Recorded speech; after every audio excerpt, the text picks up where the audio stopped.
there is the start of the drama of today's stage of the Tour de France. Again, Pedro Delgado has slipped Stephen Roche on the climb. But remember, at one point he had a minute and a half. And just who is that rider coming up behind? Because that looks like Roche. That looks like Stephen Roche.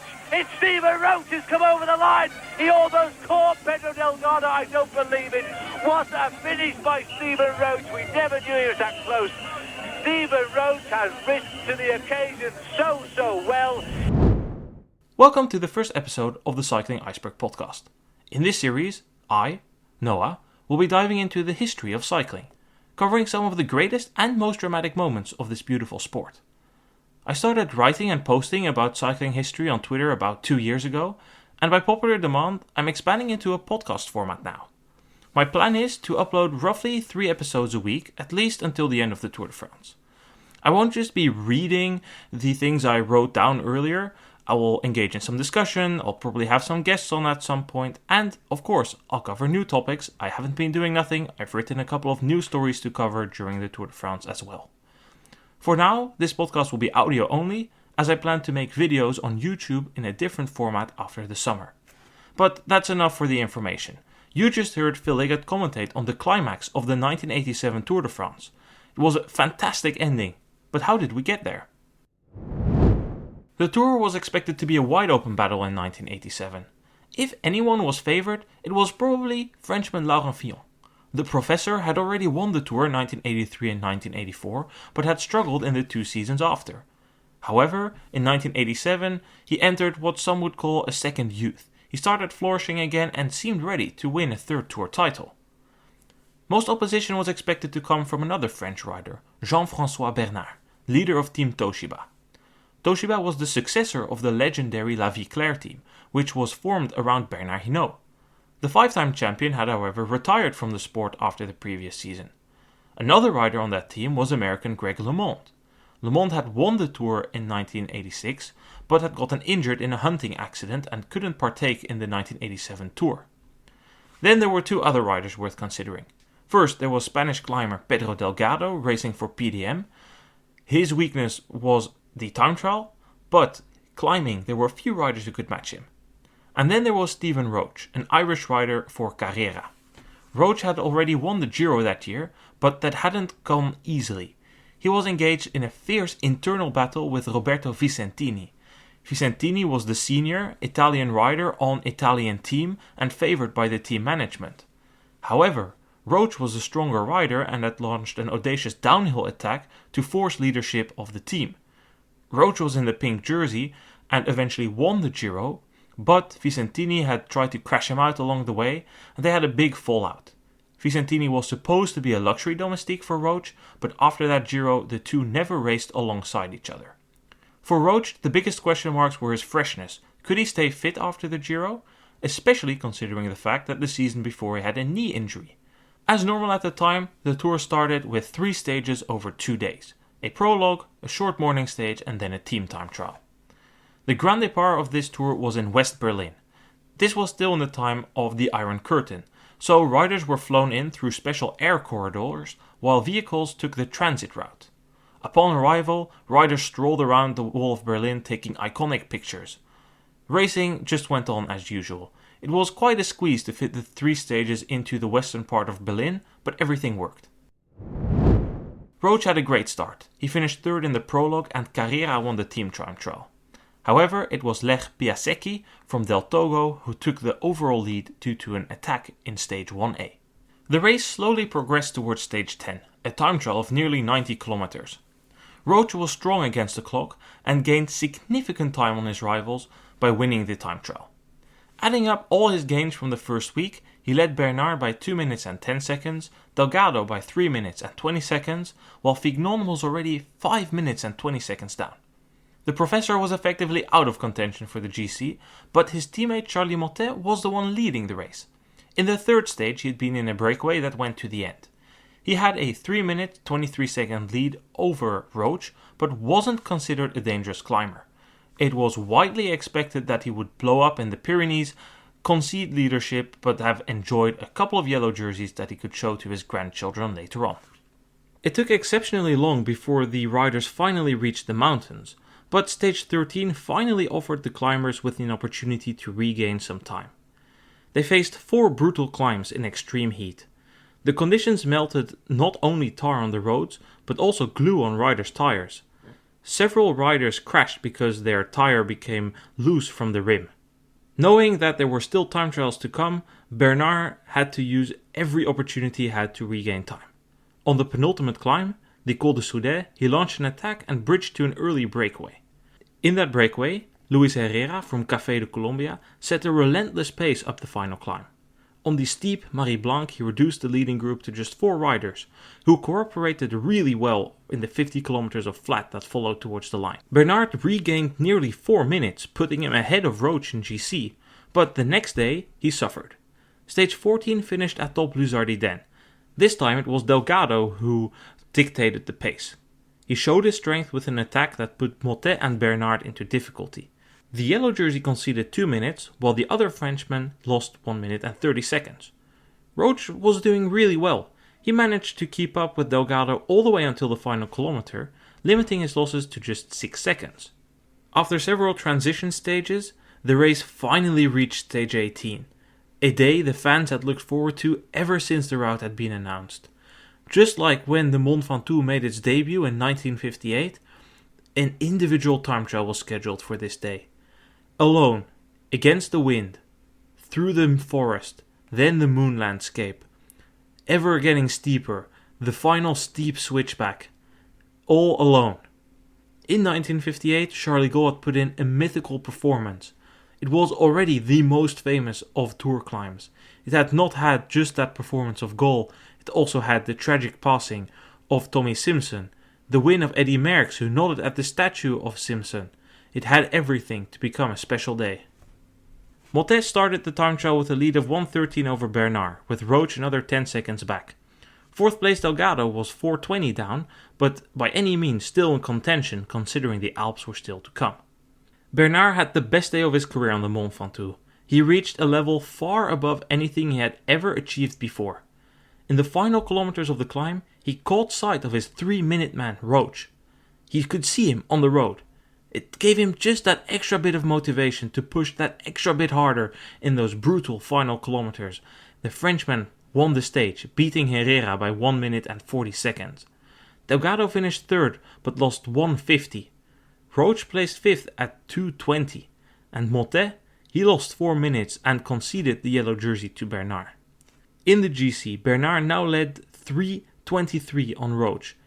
France believed they had found a successor to Hinault much sooner than expected. However, the hilly 19th stage turned the race on its head.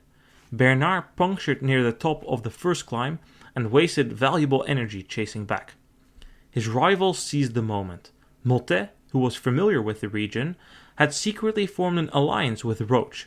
They planned an ambush in a narrow feed zone. While Bernard was at the back, grabbing his lunch, they attacked together. Having packed extra food beforehand, they didn't need to waste time and effort trying to grab a musette. They hammered on.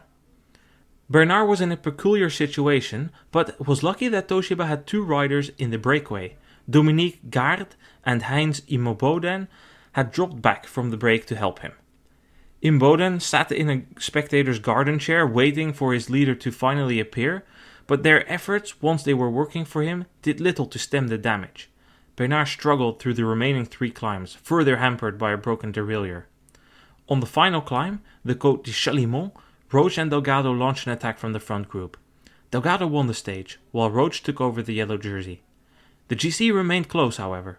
Mottet was at 40 seconds now, Delgado was at 1:19. Bernard, despite his very bad day, slipped to 4th, but at 1:39 he could still very much win the Tour. The Tour now entered its decisive phase. There were 3 mountain stages and a time trial remaining. Roche, if he could limit his losses, had a good opportunity of winning the Tour in that final time trial. Starting first were the 3 mountain stages, however. Stage 20 finished on Alpe d'Huez. People who believed Roche would suffer in the 3rd week of the Tour because he raced the Giro seemed to be confirmed in their thoughts. On Alpe d'Huez, Roche had a bad day. He quickly had to let Delgado's wheel go. Second by second, he saw the Spaniard pull away. Delgado, like no other, knew how to pace himself. He'd gained experience over the years and was the best climber in the race. He pulled away further and further from Roche, who was climbing with Bernard. The Frenchman was not the same rider he was on the Mont Ventoux. He suffered a mental blow from the ambush the day before. While Delgado didn't win the stage, that right was reserved for his compatriot Federico Echave, he was the moral winner of the day. He gained 1:44 on Roche, who crossed the line with Bernard eventually. Delgado took the yellow jersey with a 25-second lead over Roche. While many believed it was game over for Roche, several newspapers wrote that the Giro Tour double was becoming increasingly difficult, the Irishman himself remained confident. If he could lose roughly 30 seconds at most, he believed he still had a fighting chance in the final time trial. First, he would need to survive stage 21 though. That featured the Galibier and the Madeleine before finishing on La Plagne. Café de Colombia pushed so hard on the Galibier that they scared the GC contenders. To avoid an equally high pace in the remainder of the stage, Delgado, Motet and Roche united in the downhill to drop the Colombians, who were known for their poor descending skills. Café de Colombia had been stunning. Their uphill performances had been great, but their weakness was really in the flat and the downhills, and it cost them here. Delgado had however been so eager to get rid of the Colombians that he isolated himself in the process. Roche knew that Delgado was not a rider who liked doing work on the flat, so he attacked. He seized his opportunity in the valley. He got away. Delgado remained calm. He waited for his numerous teammates to return, told them to set a modest pace, and eventually reeled Roche back in on the descent of the Madeleine. For Roche this was no problem. He could have done the Madeleine at his own tempo, conserving a slight bit of energy. He preferred it this way. And he knew, after all, that Delgado would attack on La Planche to build him a larger lead for the final time trial. When this attack came, Roche decided to pace himself. He allowed the gap to grow to 1 minute 15. Like this, Roche hoped to trick Delgado into holding back in the final kilometers. Whether Delgado eased up is unclear, but the commentators were certain they were watching a race-winning move by the Spaniard. 1:15, 25-second lead already, there was no way the Spaniard wasn't going to take his maiden Tour win. However, Roche gave everything in the last 4 kilometers. He pushed every single bit of energy he had out of him. He went as deep as he could, and with no TV motorbike following, everyone was in shock when he suddenly appeared right behind Delgado at the finish. That's the commentary you just heard. He had limited his loss to just 4 seconds with the ultimate sprint. Roche went so deep that he immediately passed out after the finish line. He had to be given oxygen before being taken to the hospital for a checkup. There he was cleared to start the next day. Roche started stage 22 with a 39-second deficit after receiving a time penalty for taking a drink from a spectator. It was the final mountain stage, so Delgado knew that after what happened on La Planche, he needed to take more time before the TT. He attacked twice on the Col de Jouplan, but Roche dropped him in the streets of Morzine and actually clawed back to 21 seconds in GC. The 38-kilometer time trial of stage 24 would decide the Tour. Roche was expected to gain enough time to take the overall victory, and despite the rain, there were no surprises. Roche finished second in the TT, a minute ahead of Delgado. Like this, the Irishman became the second rider from what Dutch newspaper NRC called cycling development countries to win the Tour de France. Delgado and Bernard rounded out the podium. A lot has been made out of the tactic of Roche on La Planche. It was certainly a miracle the way he came back, and added by the lack of TV footage, it added to the suspense. The Tour went from "it's so over, Delgado is winning" to "it's so over, Roche is winning" instead. That final mountain stage with Jouplan, it was a poor stage design if they really wanted any action. The finish in Morzine they had there doubled a couple of times, but it never really made for great racing. Personally, I think Roche played a smart tactic, but ultimately Delgado just bonked. He didn't pace himself well enough on La Planche and blew up in those final kilometers, allowing Roche to come back. There was no incentive for him to hold back because he had a lead of 1:15. He indeed didn't appear to go as quickly as some of the other riders in the final kilometer, but again, I think it's more likely that he just blew up, eager to gain time in what was, despite leading the race, an all-or-nothing move, he too knew that it would be hard to gain time in the next stage. So, all things considered, I think that was just a moment where Delgado put everything on the line, played the cards he had, but ultimately Roche, with really a miraculous final sprint, managed to salvage his Tour win. After the Tour, Roche returned to Ireland where 300,000 people lined up to welcome him home. He was given a celebratory open-top bus parade through Dublin. The people in Ireland, but also just cycling fans in general, were pleasantly surprised to see Roche back at the top. He had done the Giro Tour double, and in all honesty, from all riders to ever complete that, he is the most unlikely rider to do so. But whilst I say that, we also shouldn't forget the fact that he was an immensely talented rider. Before 1986, he had shown his talent. He finished third in the Tour in 1985. That was a really impressive result. He was still relatively young back then. But after that knee injury in 1986, most people expected his career to be over.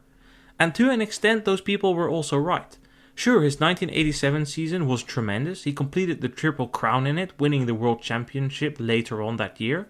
But he also struggled after that. He never really got to enjoy the height of his career. That knee injury returned, and as a result, he only finished in the top 10 of the Tour once after that. That was in 1992. This year, the Tour de France will return for a finish on La Plagne for the first time since 2002, when Michael Bogert won there as Dutch national champion. Let's hope that the finish, which is the final mountain stage this time around, will be as spectacular as in 1987.